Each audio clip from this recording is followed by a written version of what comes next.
Hi, Bo Huffman here from the Hastings and Kearney GNCs. We want each and every single person to live well each and every day. So whatever your health need, question, or concern, we're here to do just that for you. So whether it's a multivitamin, a fish oil, a calcium, whatever the case may be, we want you to live well each and every day to get the most out of your life.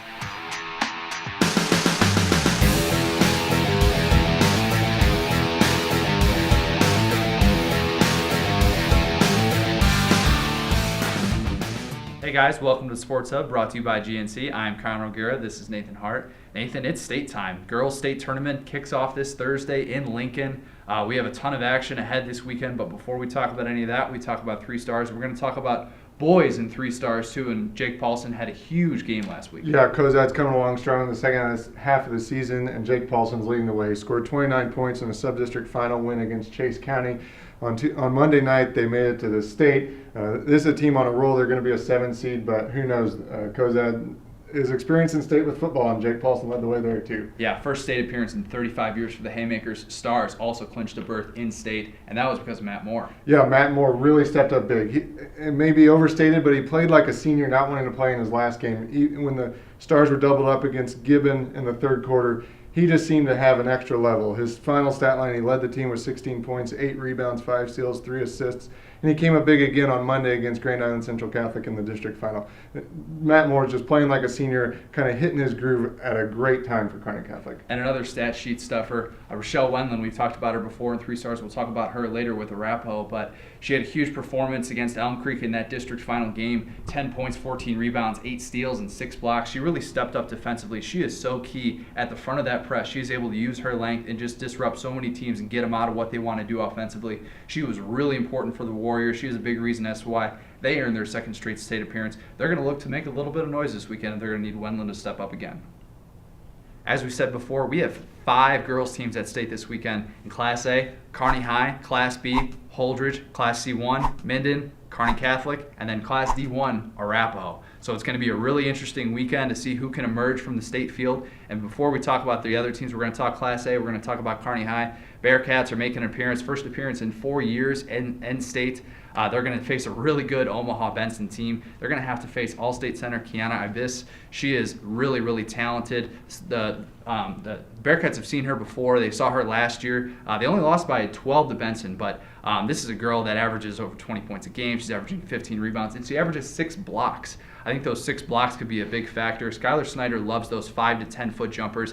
How's she going to be able to get those off? Are they going to be able to get other options offensively? They haven't really relied on the 3 ball this year. Going to maybe need to do it more so this year. And also, how is that defense going to translate to a bigger court? I think that's a big thing Jason Boyd is looking for. They like to do that trapping defense, whether it's half court, full court, in the 2-3 zone. Whatever it is, diamond and 1, it doesn't matter. Jason Boyd's going to have a good defensive game plan for Benson. They have plenty of time to prepare for this, but this is a big, tough matchup. He just wants his team to play with nothing to lose. He wants his team to enjoy the experience, and who knows? They beat some really good top 5 teams this year. If they can perform really well, who knows what can happen on Thursday. Should be an interesting one. In Class B, we got Holdrege. They're coming off a tough district final loss against Grand Island Northwest. They ended up with the number 3 seed, and they'll be playing York. I think the key for Holdrege is obviously to get Rachel Gelman involved, but it's not necessarily as getting the ball to her. It's the perimeter players being active.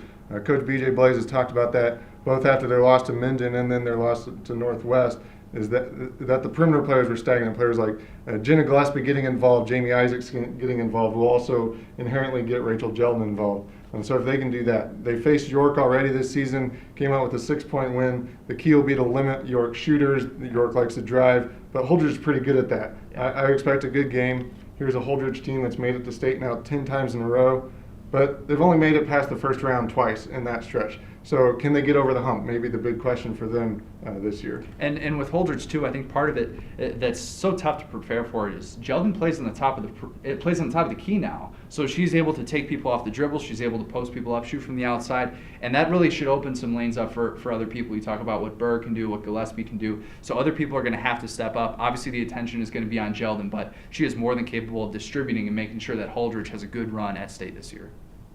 In Class C1, we've got 2 teams that have been at the top all season in Kearney Catholic and Minden. We'll start with Kearney Catholic.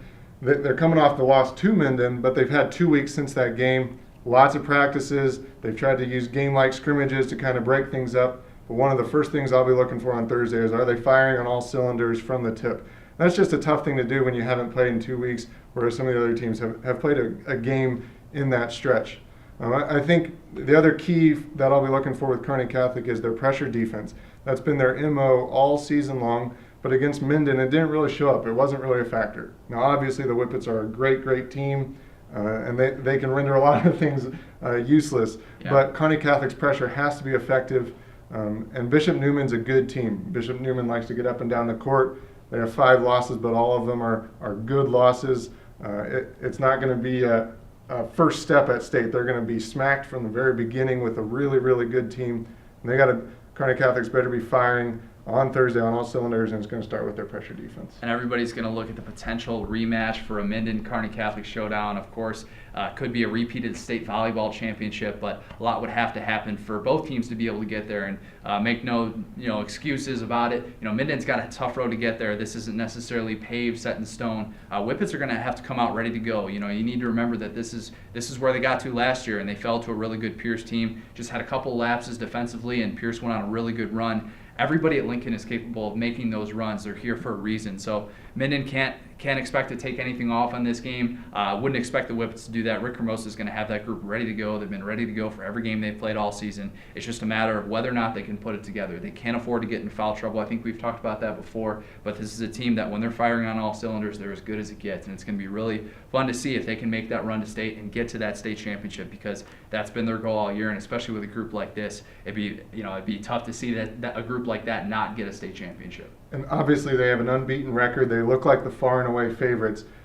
And it may be nitpicking, but things like foul trouble can play a factor. And if that catches up to them in one bad game, they're going to get nipped. And that they just have to avoid those things. They look like the favorite, and it wouldn't be surprised at all if they run away with this thing this weekend. But those dark corners, they better not flare up at the wrong time. And like you said, you shouldn't expect it. They're a well-coached team, experienced team, but that would just be something to watch for Minden.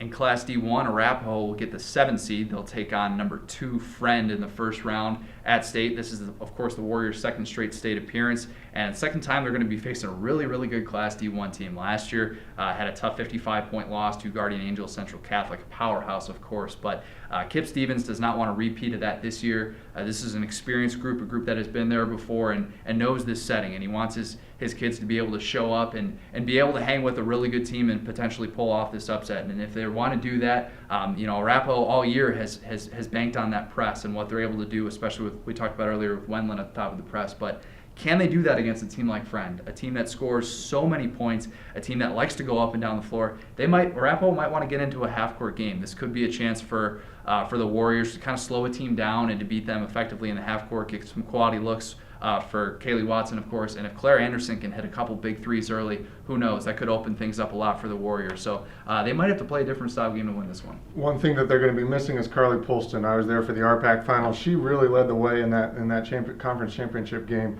They don't have her. She's out with an ACL tear. But in that RPAC game, Claire Anderson, Danielle Eichenbarger also stepped up as well. They do have the parts to kind of fill in where needed, but missing your starting point guard, hard thing to do when you're going to state. Also missing Stephanie Paulson. This is a team that's using probably about a 6-girl rotation right now. So if the Warriors are going to pull off an upset, they're going to have to let everything, just let everything be left on the floor on Thursday, because it's going to take no small effort to take down a team like Friend. We're going to have all the coverage that you guys need Thursday through Saturday. We're going to be covering a ton of games. Should be a good time. We're going to be having all that stuff up on the Kearney Hub website. Make sure you pick up a print edition of the Kearney Hub. Also check us out on the Sports Hub blog. Follow us on Twitter at CJ O'Gara, at NM Hart, at Sports Hub blog, and at HubSports_Buck. I always forget about the underscore. Remember it this time.